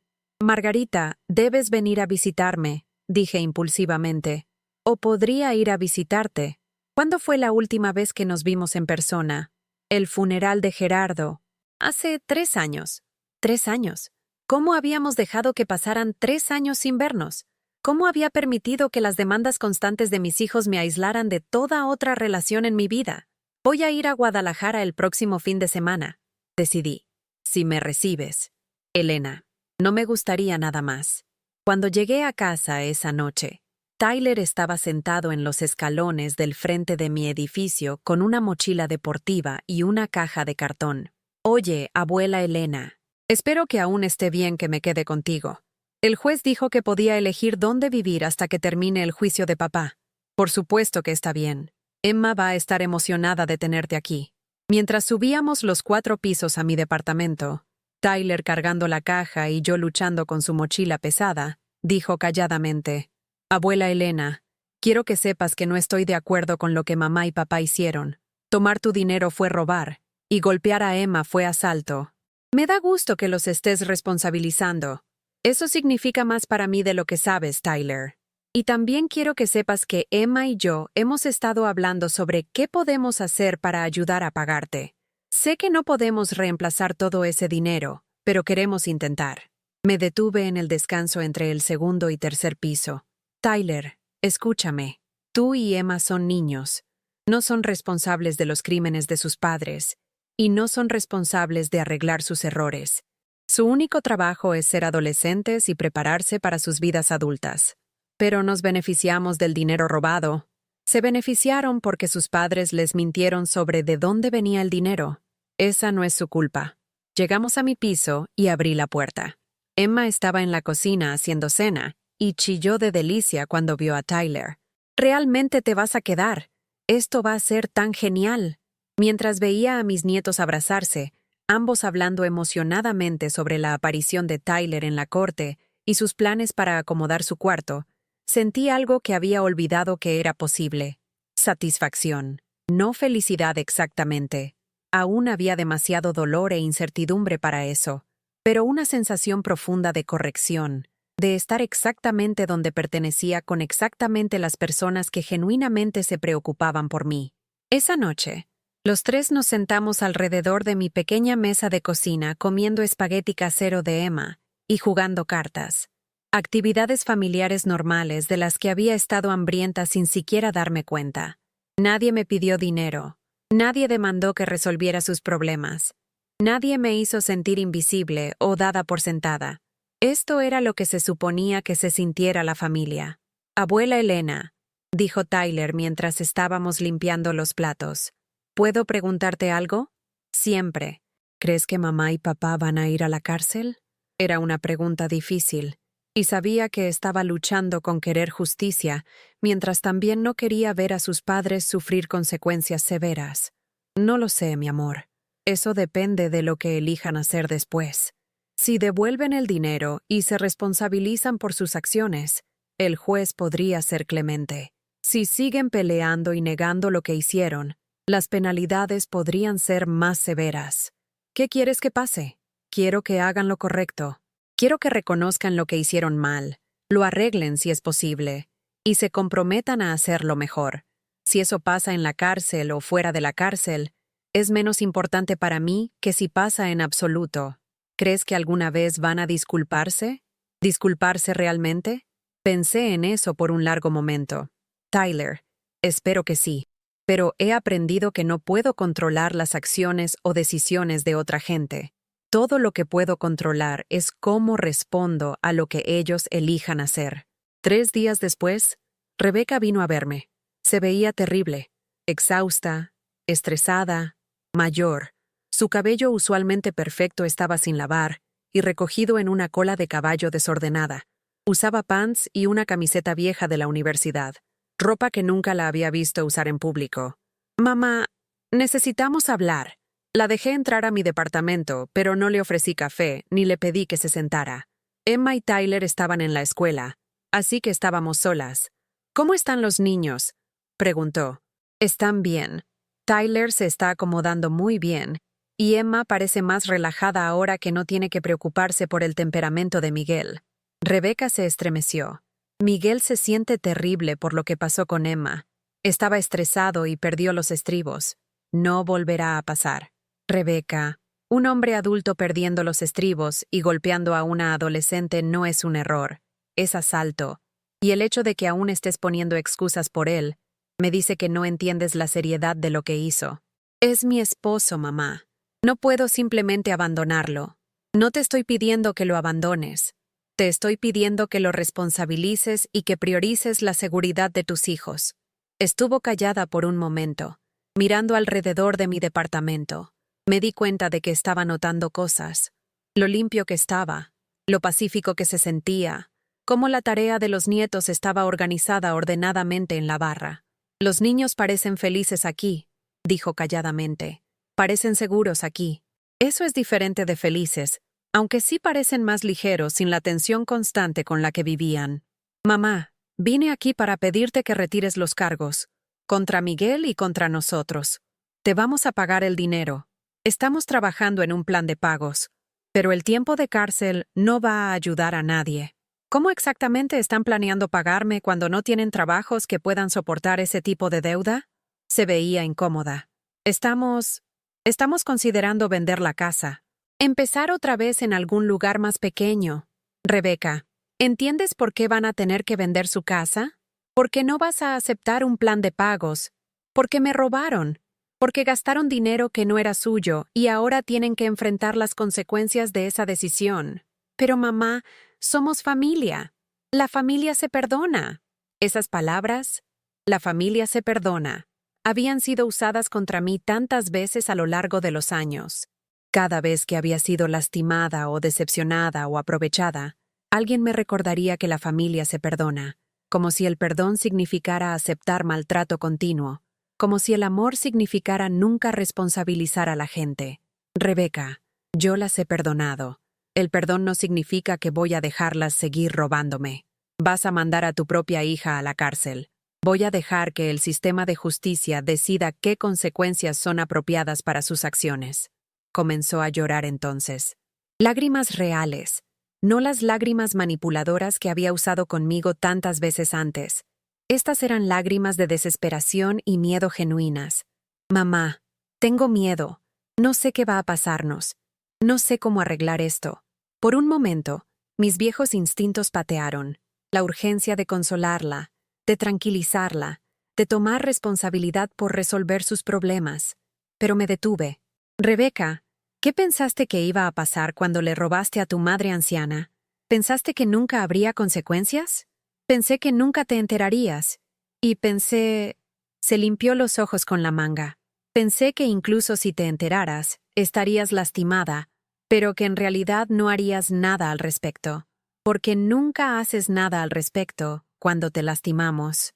Esa admisión me golpeó como un golpe físico. Tenía razón. Había entrenado a mis hijos a creer que podían tratarme mal sin consecuencias. Siempre perdonando, siempre poniendo excusas, siempre priorizando su comodidad sobre mi propia dignidad, les había enseñado que mis sentimientos y derechos no importaban. Tienes razón, dije calladamente. Te he permitido pisotearme por años. He habilitado tu mal comportamiento al rehusar establecer límites o imponer consecuencias. Eso cambia ahora. ¿Entonces vas a destruir a nuestra familia para hacer valer un punto? Rebeca, nuestra familia fue destruida en el momento que decidiste que mi dinero era más importante que mi confianza. Yo no estoy destruyendo nada. Simplemente me rehúso a pretender que lo que hiciste fue aceptable. Se levantó para irse. Los niños no se pueden quedar aquí para siempre, ¿sabes? Eventualmente van a tener que regresar a casa. Tyler tiene 18 en 3 meses. Emma tiene 18 en 7 meses. Después de eso, pueden elegir dónde quieren vivir, y no puedes forzarlos a regresar a una casa con un hombre que golpea a la gente cuando está enojado. Miguel no va a... Rebeca, basta, solo basta. Miguel ya te ha mostrado quién es. Puedes elegir creerle o no, pero no esperes que pretenda junto contigo que todo está bien. Después de que se fue, me senté en la silla vieja de Gerardo y traté de procesar la conversación. Parte de mí se sentía culpable por ser tan dura con ella. Parte de mí quería llamarla de vuelta y ofrecer arreglar las cosas de alguna manera. Pero una parte más grande, una parte más fuerte que crecía cada día, sabía que había hecho lo correcto, que los límites sin consecuencias no son límites en absoluto, que el amor sin respeto no es amor en absoluto. Esa noche, Emma y Tyler y yo jugamos Scrabble mientras la música sonaba suavemente de fondo. Tyler nos estaba ganando a las dos, usando palabras que nunca había escuchado que aparentemente venían de su clase de literatura AP. Abuela Elena, dijo Emma durante una ronda particularmente competitiva, quiero que sepas que esto se siente como el tiempo familiar más normal que he tenido en años. ¿En serio? En serio. En casa siempre había algún drama o crisis o discusión sobre dinero. Aquí podemos simplemente ser, ¿sabes? Sí sabía. Por primera vez en décadas, estaba viviendo en una casa sin secretos, sin manipulación, sin la corriente subterránea constante de resentimiento y explotación. Las amo a las dos, dije impulsivamente. Quiero que sepan eso. Sin importar qué pase con sus padres o los casos de la corte o cualquiera cosa. Son las luces de mi vida. Las dos sonrieron. Sonrisas reales, no las sonrisas perfunctorias que había recibido de miembros de la familia por tanto tiempo. Nosotras también te amamos, abuela Elena, dijo Tyler, y estamos orgullosas de ti por defenderte. 2 semanas después, el caso financiero fue a mediación. El licenciado Morrison había aconsejado que esto a menudo era una buena manera de resolver casos de abuso de ancianos sin el trauma y gasto de un juicio completo. Rebeca y Miguel aparecieron con su abogado, un hombre de aspecto elegante en un traje caro que claramente pensó que esto iba a ser fácil de resolver a favor de sus clientes. Yo aparecí con el licenciado Morrison, la evaluación psicológica de la doctora Reyes y 3 cajas de registros financieros documentando cada transacción no autorizada. La mediadora era una juez retirada llamada Patricia Williams, una mujer aproximadamente de mi edad con ojos agudos y sin paciencia para tonterías. Déjenme asegurarme de que entiendo la situación, dijo después de revisar los documentos preliminares. El señor y la señora Vázquez obtuvieron poder notarial sobre las finanzas de la señora Elena Vázquez, mientras ella estaba enferma, y entonces usaron esa autoridad para transferir más de 200,000 pesos a sus cuentas personales. Su señoría, mis clientes estaban manejando las finanzas de la señora Vázquez en su mejor interés. Comenzó el abogado Caro, tomando su dinero para pagar unas vacaciones de lujo a las que ella no fue invitada. Hubo malentendidos sobre los arreglos de viaje. Licenciado Patterson, he revisado la evidencia, incluyendo grabaciones de sus clientes discutiendo cómo humillar a la señora Vázquez si descubría su engaño. Esto no es un malentendido. Esto es fraude. Rebeca comenzó a llorar otra vez. Miguel se veía enojado y siguió susurrando urgentemente a su abogado. Señora Vázquez, me dijo la juez Williams, ¿qué resultado espera hoy? Quiero que devuelvan mi dinero. Quiero que se restaure mi independencia financiera. Y quiero aseguranza de que esto nunca volverá a pasar. ¿Está buscando procesamientos criminales? Miré a través de la mesa a Rebeca y Miguel. Rebeca aún estaba llorando, pero Miguel me estaba mirando con odio sin disfrazar. Incluso ahora, Enfrentando las consecuencias de sus propias acciones, estaba enojado conmigo en lugar de arrepentido sobre lo que había hecho. Su señoría, quiero justicia. Si devuelven el dinero y reconocen lo que hicieron mal, podría considerar retirar los cargos criminales. Pero si continúan negando sus acciones y culpándome por las consecuencias, entonces creo que las cortes criminales deberían decidir qué es apropiado. La juez Williams asintió. Señor y señora Vázquez, tienen una decisión que tomar hoy. Pueden aceptar responsabilidad por sus acciones, acordar un plan de pagos para restaurar el dinero que tomaron y esperar que la oficina del procurador considere un acuerdo de culpabilidad. O pueden continuar negando lo que la evidencia muestra claramente y enfrentar juicio por múltiples cargos de felonía. Su abogado pidió una consulta privada, y los cuatro salieron al pasillo. A través de las puertas de cristal, pude ver discusión acalorada, mucho gesticular, y en un punto, Miguel levantando sus manos en aparente frustración. Cuando regresaron, Rebeca se veía derrotada. Su señoría, mis clientes están preparados para aceptar responsabilidad por sus acciones y acordar un plan de pagos. ¿Restitución completa? Sí, su señoría. ¿Con interés y penalidades? El abogado se veía incómodo. Nos gustaría negociar las penalidades. Licenciado Patterson, sus clientes robaron más de 200,000 pesos de una mujer anciana y luego trataron de alegar que era mentalmente incompetente cuando descubrió el robo. Las penalidades no son negociables. Al final, llegamos a un acuerdo. Restitución completa de 320,000 pesos. La cantidad original más intereses y honorarios legales. Un plan de pagos extendido sobre 5 años, con pagos mensuales significativos, que requerirían que Rebeca y Miguel vendieran su casa y redujeran drásticamente su estilo de vida. Admisión de culpabilidad a ser registrada con la corte. Y una orden de restricción permanente previniéndoles tener cualquier acceso a mis cuentas financieras. Mientras firmábamos los papeles, Rebeca me miró con una expresión que no pude leer completamente.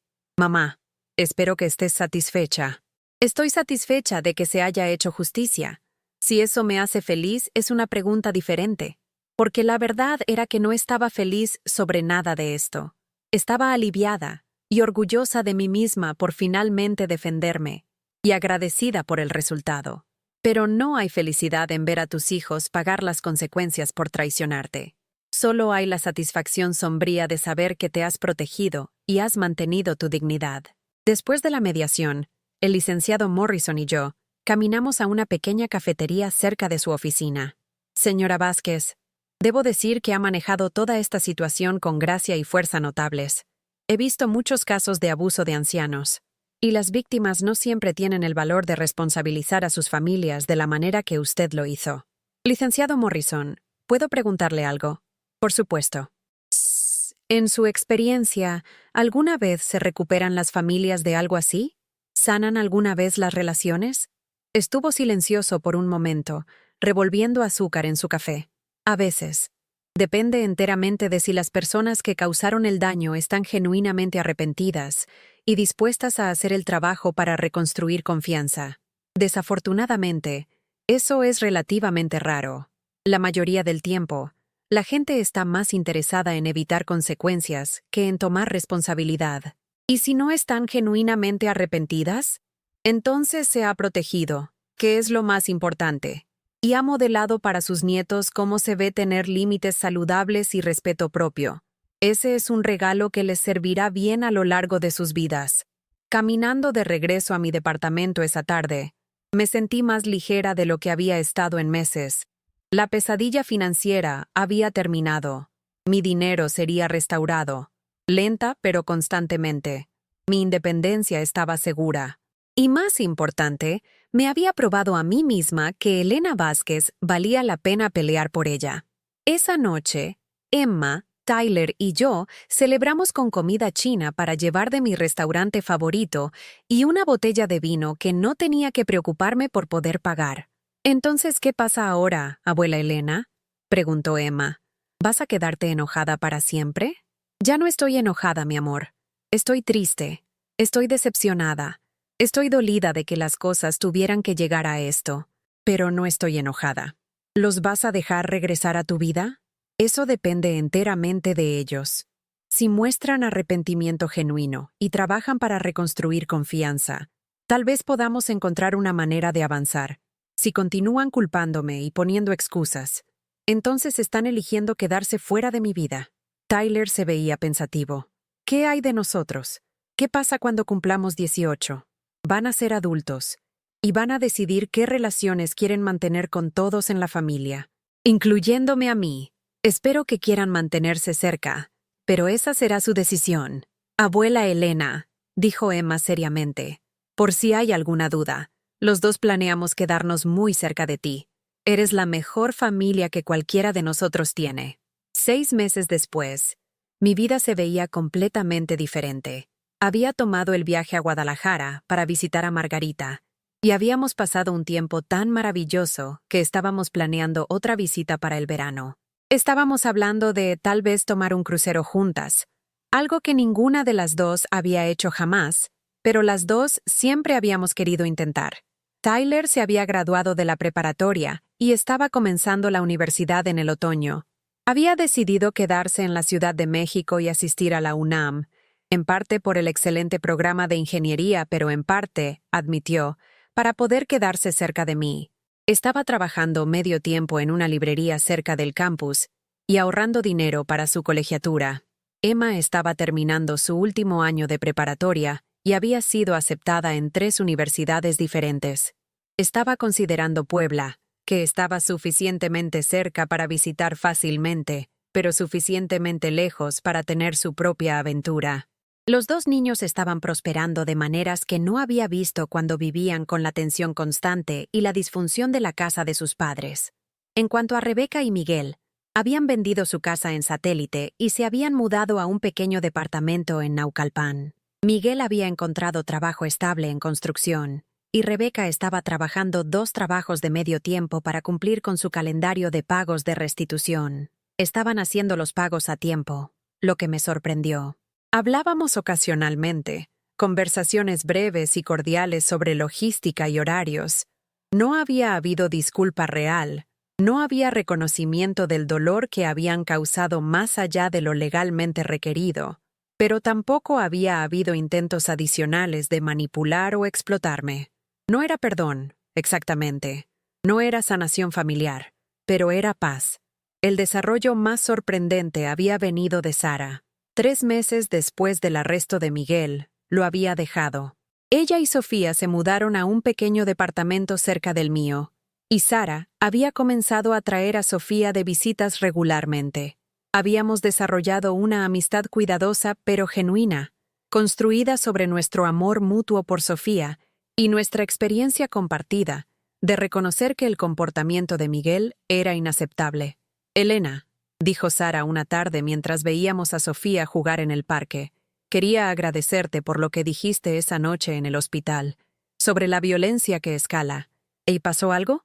No exactamente, pero después de que Emma presentó cargos, comencé a prestar más atención a cómo Miguel manejaba el estrés y la ira, y me di cuenta de que había estado volviéndose más agresivo conmigo también, no pegando, pero intimidando, parándose demasiado cerca cuando gritaba, golpeando paredes, amenazando con quitarme a Sofía.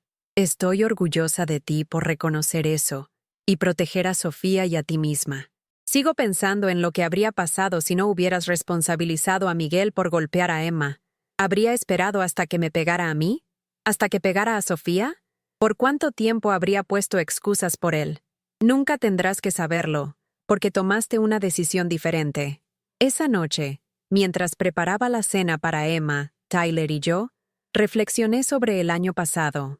Hace 12 meses, había sido una mujer solitaria y explotada viviendo en las sombras de las necesidades y demandas de otra gente. Había medido mi valor por lo útil que era para mi familia, y había aceptado migajas de atención y afecto de gente que me veía principalmente como un recurso. Ahora era una mujer con agencia, dignidad y relaciones genuinas. La gente en mi vida elegía estar ahí porque disfrutaban mi compañía, no porque necesitaran algo de mí.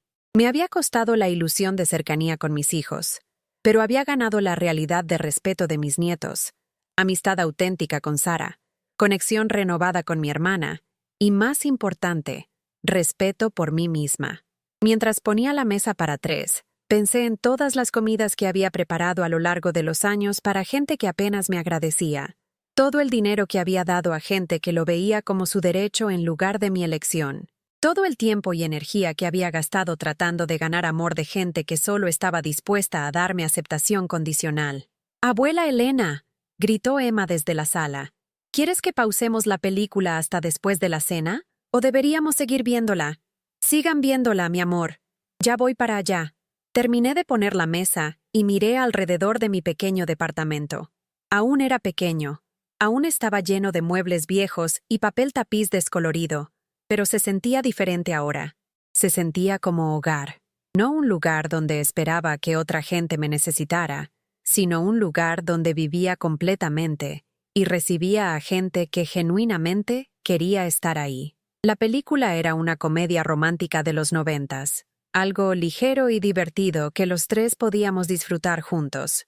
Mientras me acomodaba en mi silla y Tyler me pasó un tazón de palomitas, sentí esa sensación familiar de satisfacción que se había vuelto mi nueva normalidad. Mi teléfono vibró con un mensaje de texto. Por un momento, me tensé. Meses de drama familiar me habían condicionado a esperar malas noticias vía texto, pero era de Margarita. «Acabo de reservar mi vuelo para el próximo mes. No puedo esperar a ver tu nueva vida en persona. Te amo, hermana». Sonreí y puse el teléfono a un lado. Mañana le respondería. Tal vez comenzaría a planear algunas actividades para su visita. Esta noche, estaba exactamente donde quería estar, con exactamente las personas que genuinamente se preocupaban por mí. «¿De qué era el mensaje, abuela Elena?», preguntó Emma. «Mi hermana va a venir de visita el próximo mes». «¿La de Guadalajara? ¡Qué emocionante! No podemos esperar a conocerla». Tyler pausó la película. «¿Le vas a contar nuestra historia? ¿Sobre todo lo que pasó este año?». Pensé en eso. «¿Les gustaría que lo hiciera?». «Yo creo que sí», dijo Emma. «Es una buena historia, aunque fue difícil vivirla. Muestra que nunca es demasiado tarde para defenderte. Y muestra que la familia no es solo sobre sangre», agregó Tyler. «Es sobre cómo se tratan las personas». Tenían razón. Era una buena historia. No una historia feliz, exactamente. Había habido demasiado dolor y pérdida para eso. Pero una historia de transformación, de valor, de aprender a valorarte lo suficiente para exigir que otros te valoren también. Mientras nos acomodábamos de vuelta a ver la película, pensé en el boleto de avión que había comenzado todo esto. Ese pedazo de papel con mi nombre, reservándome en un vuelo que nunca había pedido. Un viaje que nunca estuve destinada a tomar, pero de cierta manera, sí había tomado un viaje esa noche. No a Cancún, sino hacia un nuevo entendimiento de mi propio valor. No con mi familia, sino lejos de sus expectativas disfuncionales hacia una vida construida sobre respeto y afecto genuino.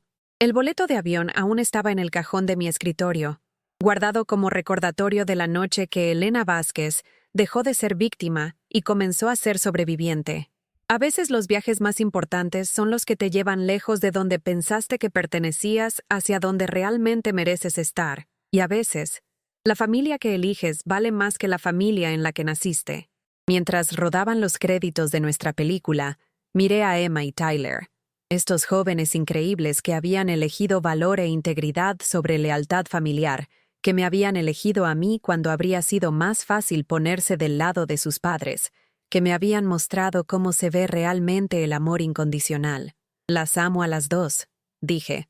«Gracias por mostrarme cómo se supone que se sienta la familia. Gracias por mostrarnos cómo se ve pelear por ti misma», respondió Emma. «Eres nuestra heroína, abuela Elena». Heroína. Nunca me había pensado de esa manera.